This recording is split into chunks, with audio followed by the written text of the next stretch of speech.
Hello, my name is Elon. It all started about 6 months ago when Tara, my wife Nicola's half-sister, moved to town. They had a long-standing feud, but neither of them ever talked about the reasons. Nicola always called Tara toxic and manipulative.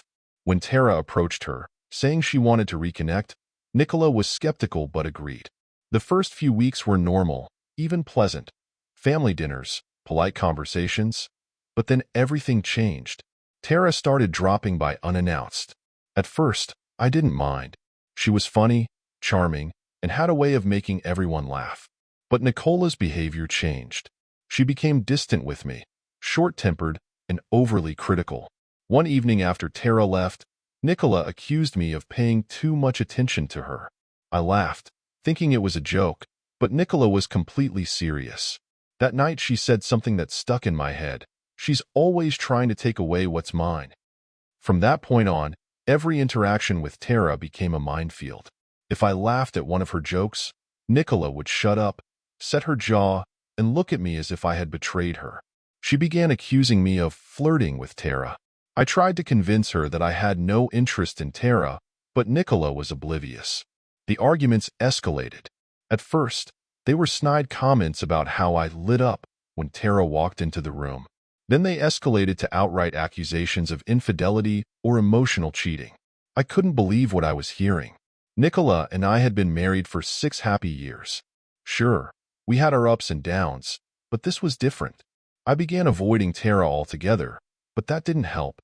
If Tara so much as texted Nicola, it would trigger another round of accusations. One night, after a particularly heated argument, Nicola ran off and went to sleep in the spare room. The next morning, I found a bouquet of flowers on the kitchen table with a card that read, "Your secret admirer." When I asked Nicola about it, she rolled her eyes and said, "At least someone appreciates me." She wouldn't say who sent them, but I suspected she bought them herself to provoke me.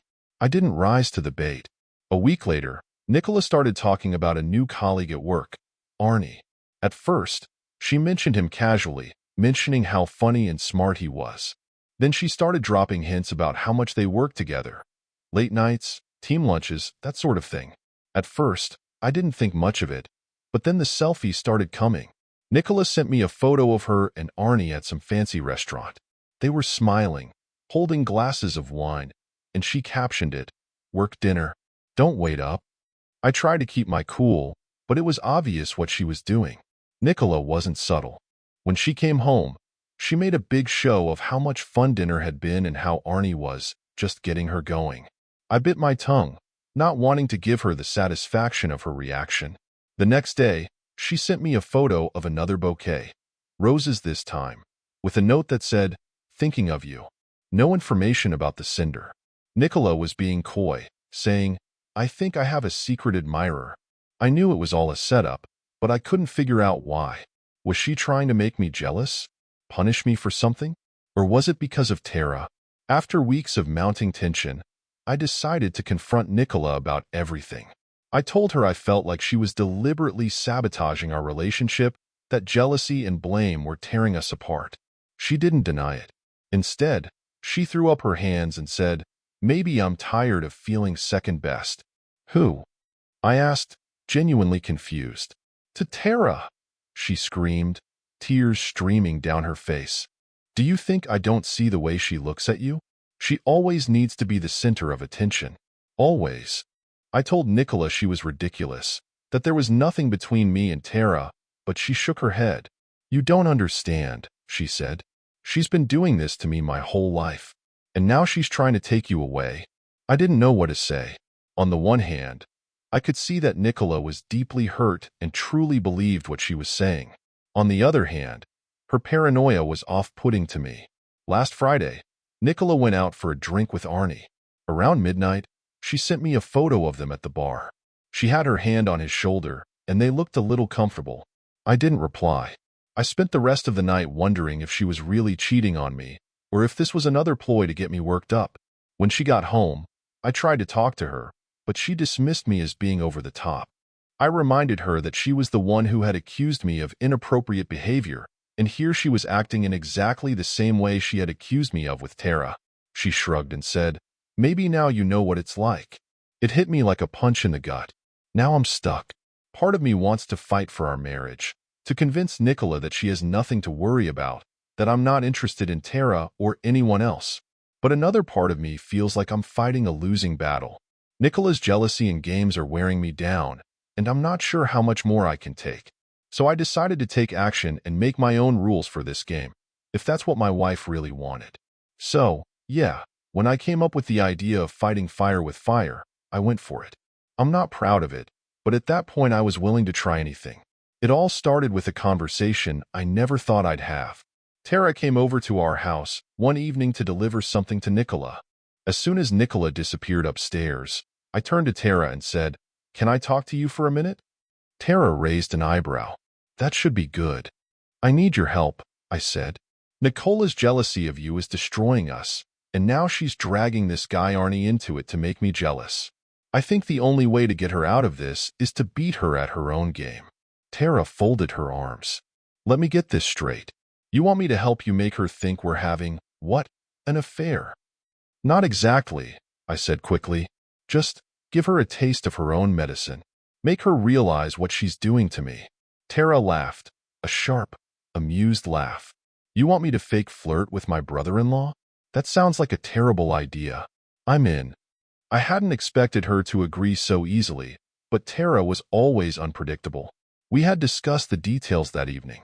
Nothing too much, just enough to plant a seed of doubt in Nicola's mind and maybe, just maybe, make her see reason. The first step was subtle.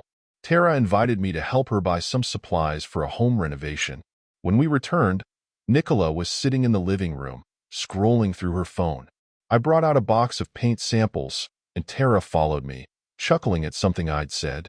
Nicola looked up, narrowing her eyes. "What is it?" "Tara's redoing her bathroom," I said casually. "She asked for my advice." "Your advice?" Nicola repeated, her tone thick with sarcasm. "What do you know about home renovation?" Tara shrugged, leaning against the door frame. "It's actually quite comfortable. Who would have thought?" The tension in the room was immediate. Nicola stared at us, her jaw set, but said nothing. After Tara left, Nicola cornered me in the kitchen. "What's going on with you and Tara?" she demanded. I feigned confusion. "What do you mean?" She needed help. Her eyes flashed. "You've been spending a lot of time with her lately." "Oh, come on, Nicola," I said, deliberately flippantly. "You're not jealous, are you?" She didn't respond, but the look she gave me could melt steel. Over the next few weeks, Tara and I upped the ante. She'd send me memes and inside jokes that only she could understand, which I'd laugh way too loudly at when Nicola was around. We bumped into each other at the grocery store and ended up walking home at the same time, laughing about something trivial. Tara even started complimenting me in front of Nicola. Little things like, "Wow, Elon, you really have an eye for design," or "I didn't know you were such a good cook." Nicola's reactions were priceless. She'd roll her eyes, scoff, or make some snide comment about Tara being overly friendly. But I could tell it was getting to her. She started asking me about my whereabouts, which was ironic given how secretive she'd been about her own schedule lately. Then came the dinner party. Tara suggested we throw a small party, just the three of us and a couple of friends. Tara was in great shape during the party, laughing at all my jokes, touching my arm when she talked to me, and generally acting like she was having a great time. Nicola was clearly seething, though she tried to hide it behind a forced smile. At one point, I excused myself to get more wine, and Tara followed me into the kitchen. "You know she's going to snap in 2 seconds, right?" Tara whispered, a mischievous glint in her eye. "That's an idea," I muttered, pouring the wine. When we returned to the living room, Nicola's mood had completely changed. She sat on the couch, tense, not talking to anyone. After the party ended and our guests left, the fireworks began. "You're disgusting," Nicola snapped as soon as the door closed. "Flirting with my sister? Really, Elon?" "Oh, please," I retorted. "You were flaunting Arnie like some kind of prize, and I'm disgusting?" She smirked. "That's different." "What's different?" I demanded. "Because I'm not the one sneaking around sending pictures of romantic dinners." Her face went pale. "What are you talking about?" I'm talking about the lies, Nicola. My voice cracked with anger. The flowers, the pictures, the late nights at work. You think I'm an idiot? I know what you do. She didn't deny it. Instead, she crossed her arms and said, well, maybe if you paid more attention to me, I wouldn't have to. And that was it. The dam had broken. Is that why you're sleeping with Arnie? I screamed, the words escaping before I could stop them. Nicola flinched, as if I'd struck her. I didn't, she began, but then stopped, her gaze darting to the floor. The silence that followed was deafening. My heart was breaking in two as I watched her try to come up with an excuse, a denial, anything. How long? I asked, my voice barely above a whisper. How long has this been going on? She didn't answer. She didn't need to. The look on her face said it all. I walked out of the room, out of the house, and didn't stop until I'd walked half a block. My head was spinning, my chest tight. I thought I'd be glad to finally know the truth, but all I felt was devastation. It had been a week since that night, and I still didn't know what to do. When I told Nicola I was filing for divorce, the reaction was even more dramatic than I expected. She stared at me for a full 10 seconds before the reality of my words seemed to sink in. Then she doubled over, tears streaming down her face as she begged me to reconsider. Elon, please, she cried, squeezing my hand. I'll stop everything. The games, the jealousy, all of it. I'll go to therapy. Whatever you want. Just don't leave me. But I had reached my breaking point. The lies, the accusations, the manipulation. It was eating away at any love I had left for her. I didn't even feel anger anymore, just cold detachment. It's too late, Nicola, I said, pushing her away. You made your choice, and I'm making mine. She fell to her knees, sobbing and pleading, but I couldn't even look at her. I left the room, her screams echoing in my ears. It was over, and nothing she could say would change my mind. Unfortunately, divorce wasn't an overnight process, and neither of us had anywhere to go during that time. So we were stuck under the same roof, tiptoeing around each other like strangers. Nicola tried everything to get me to talk to her. Apologies, small acts of kindness, even old jokes. But I kept my distance. Not only did I not trust her anymore, I didn't even recognize her. On the contrary, Tara was an amazing source of comfort. After everything that had happened, she continued to support me, helping me deal with the emotional and legal mess Nicola had created. She never pressured me to talk about my feelings, but she was always there when I needed someone to talk to. It all started innocently enough. Coffee runs, late-night texts about random things, casual drinks together. She was funny and smart, with a wit I hadn't fully appreciated before. And for the first time in months, I felt like someone genuinely cared about what I was going through. One night, Tara suggested we go out to dinner. You need a break, she said. Let's go somewhere nice. I'm buying. It was the first time in a long time that I felt excited about anything. We found ourselves at a cozy Italian restaurant tucked away in a quiet part of town. The atmosphere was warm and inviting, with soft candlelight and the faint sound of a violin in the background. Over wine and pasta, Tara began to open up in a way she never had before. You know, she said, swirling her wine glass, Nicola and I have been fighting our whole lives. It's not just sibling rivalry, it's deeper than that. I leaned forward, intrigued. What happened? She sighed, her eyes distant. Our mother had me with her first husband, but he left when I was a baby. Then she married Nicola's father, who made it clear to me that he didn't see me as part of the family. Nicola grew up with all the love and attention I never got, and she knew it.